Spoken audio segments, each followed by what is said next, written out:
everyone. This is the Packer Universe podcast. This is the first takeaway with Tay and Ren. I've got him on the comm links right now. We just witnessed the Green Bay Packers beat the recent world champions Kansas City Chiefs in Lambeau Field in Week 13, 27-19. Wow, this was so awesome. The Packers led the whole game. A bit of an upset. No one thought the Green Bay Packers would do this. We didn't either, but they came out again like they did on Thanksgiving, and they just played the way they wanted to. The first half was pretty much dominated by the Packers, and I thought they did an awesome job all around. And then maybe a little faltered in the third quarter, but they held strong into the fourth quarter, and it came down to the last play. However, I think we all kind of knew deep down in our hearts that this one was going to go the Packers' way, barring some sort of catastrophic fluke play. But wow, Ren, this was awesome. We are in charge of our own destiny now. Things are looking great. This team looks like they're coming on at the right time to make a playoff push and actually look competent.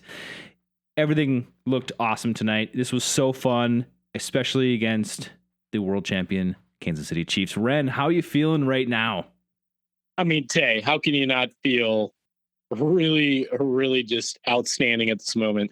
Sunday Night Football against the defending world champs, winners of 2 of the last 3 Super Bowls, Tay. They come to your house and you lead from the outset to the end, and you beat the Kansas City Chiefs. I mean, feeling pretty great today. I did, as I was telling you off the mic, start to get a little irritated in the third quarter watching this game, listen to Chris Collinsworth and Mike Tirico just lather for the Kansas City Chiefs. The superlatives, everything, the Packers are still leading. Somehow it's going to be the Chiefs game, to win. And man, I was getting frustrated, but going back to the Packers, I mean, really, what a first half. You got two teams, 2 offenses just trading drives today. And I wouldn't say the Packer D played really well in the first half at all. They just happened to stiffen at the right times. That first drive for the Chiefs that they get 3. I mean, you get a huge Van Ness and Gary sack to hold them to 3. Some pretty nice stuff there. Isaiah Pacheco was just wrecking the Packers run D today. Yeah. He was, it's a Packer run D, so let's not be that surprised about that development. But I mean, you got so many great contributions from, Ben Sims gets his first touchdown ever on that first drive. That's pretty great. And it was a nice little kind of leak out play wide open in that corner. And Jordan just kind of floats it into him. Right at the end of the half today, that terrible third down call on 3rd and 15 that the Packers, do this little, I don't know if it was a delay draw to Robinson, the running back, but, that basically pushes them out of field goal range. I know that apparently Carlson was having some really big problems in the pregame, hitting it from that side, and they missed an opportunity to put up 3 before the half, and that was not good. Didn't like the play call, didn't like that. I mean, there's not a lot of stuff to pick on outside of, Pacheco's play or Pacheco, however you Pacheco, tomato. But, Jordan Love, just another fantastic game. I mean, winners 4 of the last 5. You saw what he did with the football tonight, Tay. 3 touchdowns, 267 yards, no interceptions. He just went out, and I just watched his interview on Sunday Night Football, and he said he actually had this one as kind of a revenge game, the way they came at him in his first start a couple years ago when Aaron was immunized and had the COVID. So they just sent everything and anything at him. But as LaFleur told you early in the year or coming up for this game, they were not prepared for that at the time. Didn't adjust their game plan, but nice stuff. Late in the third quarter, I don't know. No, it was in the fourth quarter. I think when Key gets that huge interception, I'm just watching. I'm like, this is going to come down to the Packers need to make a play here. they need turnover, and literally within seconds, he ball hawks that ball. What a play on that ball that he made. So I think that was the game breaker, the one that really pushed this thing in the Packers' favor. Without that, I don't know if they win. I think KC may go down and score there, Tay, and maybe they finally take the lead. But just amazing that last minute 15 of football was crazy ugly on all sides by the refs. I don't know what's going on. It first starts with that, Jonathan Owens hitting Patrick Mahomes inbounds. Yep. And it's a terrible call. And they get the 15, and you're like, oh my God, Pat gets another 15 with that time on the clock, even though there's no timeouts. I mean, you just stop it. And you start to feel like this thing's going to go to overtime.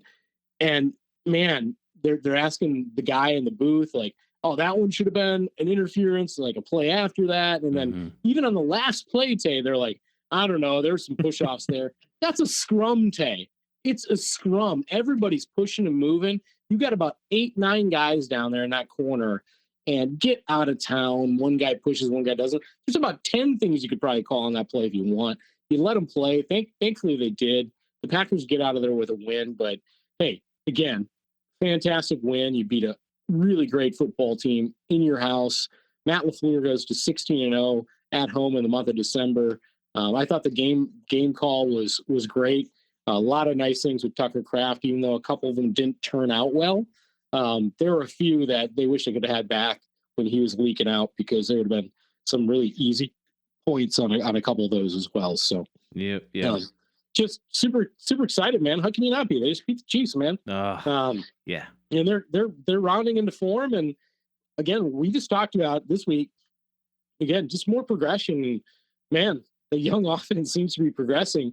Again, still without an Aaron Jones on offense today. I mean, you have to be really happy about it. You have to be impressed. Yeah, well, they're using Jaden Reed in ways that we like and love right now without Aaron Jones. Is that because of that, or are they kind of like spreading their wings a little bit with this offense? You could take your pick, but yeah, they are doing it without Aaron Jones, which is very promising because AJ was good today. He wasn't bad, like we've seen him in the past. So I thought he had some great runs. Yeah, physical running play from AJ today. I would put the bar at today's level as being that this should be his norm, and historically this season he's been below that. So that's why I say he's been good today. He had some really good longer runs, but sometimes you're like, man, like watch Pacheco out there just like doing everything possible. And it takes a personal foul to get him kicked out of the game, but I still want a little more from AJ. But he had a good game today, and we need that out of him. He's the featured back. He's the guy. And incorporating Jaden Reed really did some great things. Romeo Doubs was the guy in clutch situations again. Finally, Watson's catching those passes that he should be catching, and really unfortunate to see him go down in the fourth quarter there with that hamstring. That doesn't look good, but we hope the best for maybe a few weeks here out. But it really stinks. That's a really big bummer. So yeah, they are doing some really good things on offense, and you kind of see that in this game. You saw it last game, so. That's the kind of momentum that we want to see from this Packers team and from Matt LaFleur to keep this team changing things up and kind of like using some different plays and play calls to get offensive production. But yeah, that D came up big in the first half on those 2 third downs. They stopped him for field goals. Perfect. That's exactly what you want. Bend, don't break. We did get to the quarterback a few times. It's like Mahomes to flush out and do some magic things, which he did today, but it's hard to kind of mitigate that. But overall, you got to be pleased with that. In the end, in the defense, in that last drive especially, I think they were blanketing and covering Kelsey pretty well because Mahomes had to throw it to guys like MVS on that last drive and out to other receivers and out to the running back. So that the Packers were doing the correct thing there on defense and shutting Kelsey down because he's their biggest weapon. So you got to like that. But yeah, this feels great. You got to love the win. You didn't expect it. Maybe that's why it feels so great right now. But we got to keep this rolling. We're going out to the Giants next week. We can't, look past that game. There's no game you can look past here now. Finishing out the season, trying to get in the playoffs, which is a very, very realistic possibility now. So you got to love that. Oh, for sure. I think, like we talked about, I'm not gonna talk playoffs yet because, like you said, I mean, you got to stack wins. I mean, that's what Jordan's talking about after the game. New York looks like a really winnable football game, but you know what? This is the NFL. They're all NFL teams, so you got to be prepared. But again, go back to the Chiefs just to finish it up. I mean, you're talking about a team today that top 5 in sacks, top 5 in quarterback pressure, and top 5 in points allowed. And you didn't see a lot of that tonight. And the Packers scored more points against that team tonight, Tay, than any team has all season. So, again, congrats to our Green Bay Packers today. Yes, our. Awesome, Ren. Thanks for joining me after the Sunday night game. It's a little late now, but man, what a night. What a win by the Packers. If you haven't subscribed yet to the Packer Universe podcast, please do so. We will be back again midweek to record our regular episode, so check that out. And Ren, I don't know, take us out. If you got anything else, let me know. But yeah, thanks for joining me, and thanks everyone for listening. Yeah, Tay, I don't have anything else, but good night, Universe. I think we'll all sleep well. Good night, Universe.